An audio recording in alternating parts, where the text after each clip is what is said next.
my goodness. And there it is. Wow, gets it to go.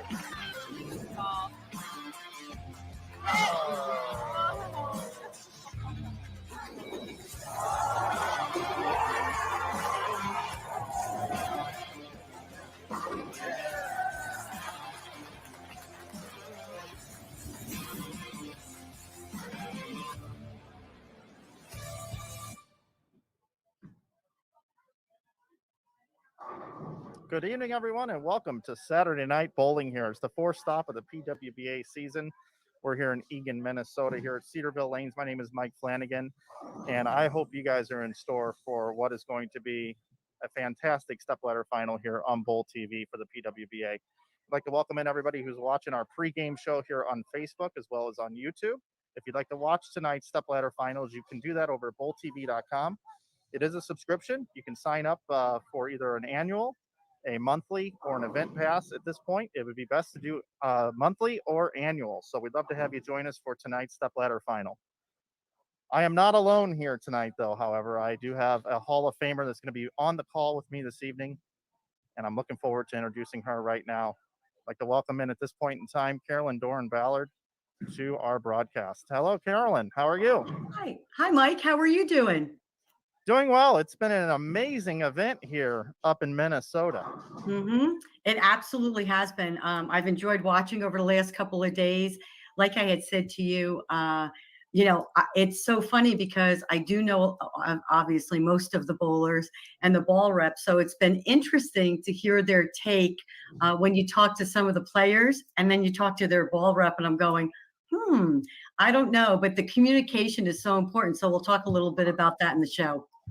Yeah, absolutely. And I think we should talk about our finalists first. To those that may not have been tuned into Bowl TV today, we've got a great show here tonight. In the opening match, our number 4 seed, Kelly Kulick, taking on the number 3 seed, Erin Mccarthy. Yes. Well, it's funny. I think there are 2 different keys here. First off, Erin has won.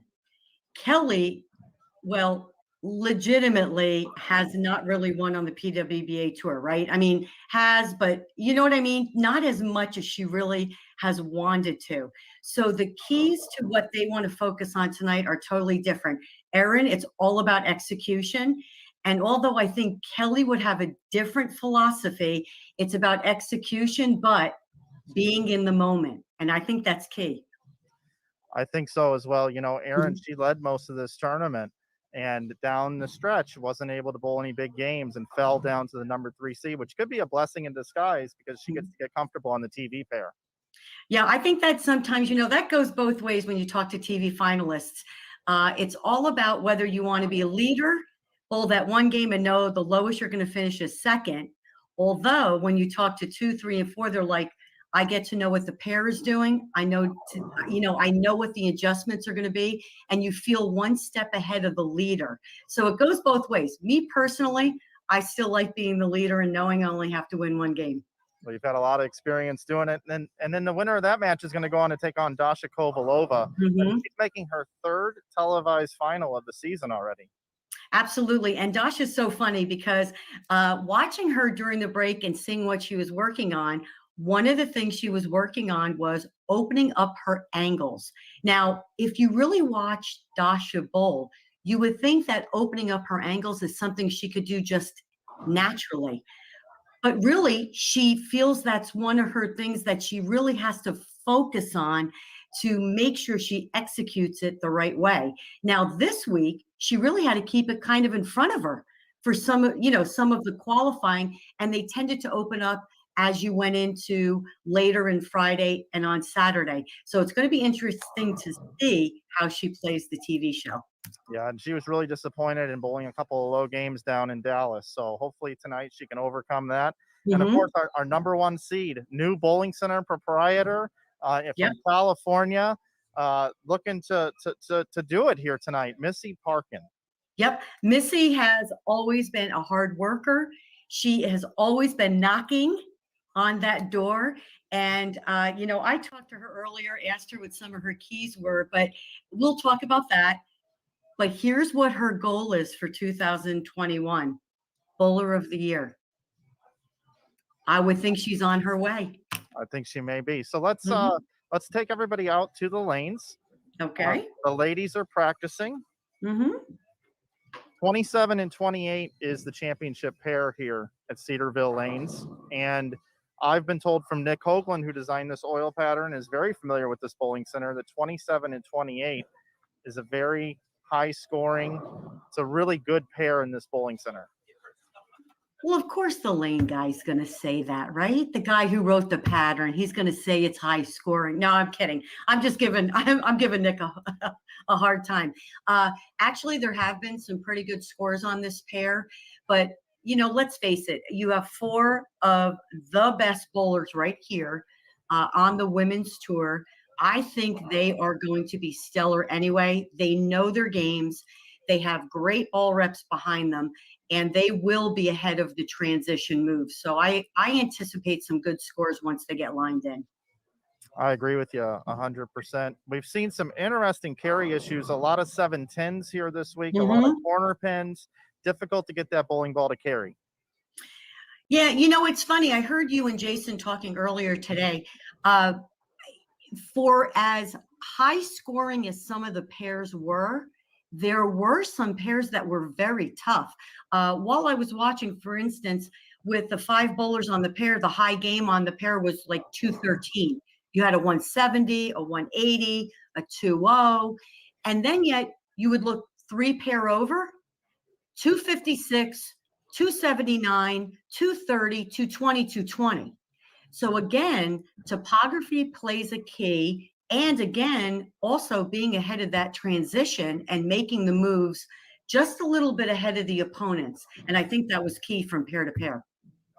I'm going to pop up our oil pattern because a lot of people are interested in that. 41 feet in length, Carolyn, 25 milliliters of oil. They're using fire oil, 14, almost 15 mils on the way down, 10 mils on the way back, a 2.33 to 1 ratio, very flat. Absolutely. And those flatter patterns tend to, in the beginning, force you to keep your angles just a little bit straighter. There's not a lot of room for error.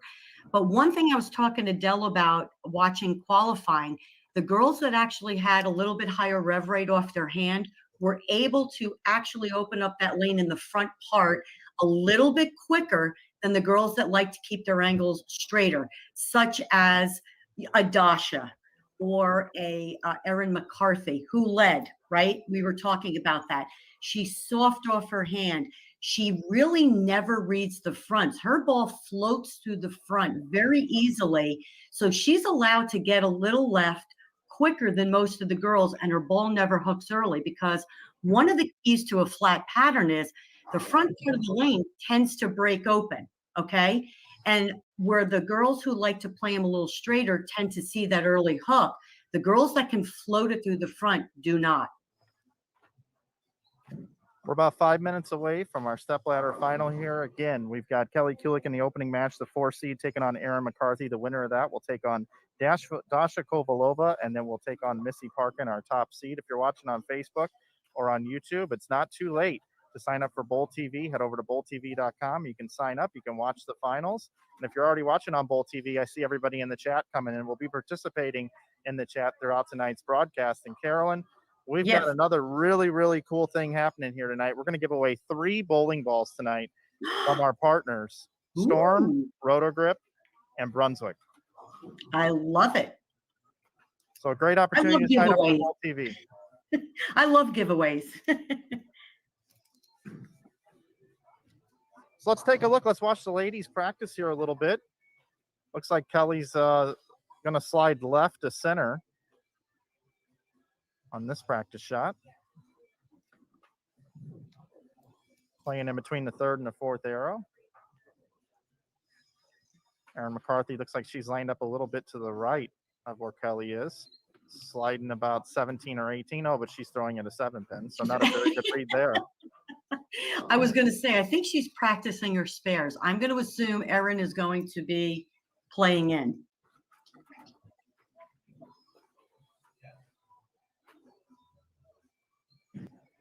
Who do you like in this opening match, CDV? Oh gosh, it's getting harder and harder to pick one over the other because I think both have such good traits. But I'm going to go with, oh my gosh, I have to say? I have to say, I actually like Erin McCarthy. Um, if, my gosh, I have heartstrings here. That's the terrible thing of being friends with some of these bowlers. But I like Erin McCarthy, and let me explain why. She led for most of qualifying, right? I mean, she bowled great. It seemed as if she was ahead of the transition, and she's got that soft hand. Her ball does not read the front part of the lane, so she doesn't run into that early hook and having to throw it harder into the right. She just gets softer and softer and moves left and follows the transition. So I got to go with Erin. Okay. All right. Well, we're going to be able to see here in just a few minutes. We're about 3 minutes away from getting things started here. Once again, we're at Cedarvale Lanes up in Eagan, Eagan, Minnesota. And we are Michigan, Minnesota. It starts with an M. Yeah, I was just looking at Jordan Richards, so I was thinking about Michigan. Mhm. So, but we're gonna close down our free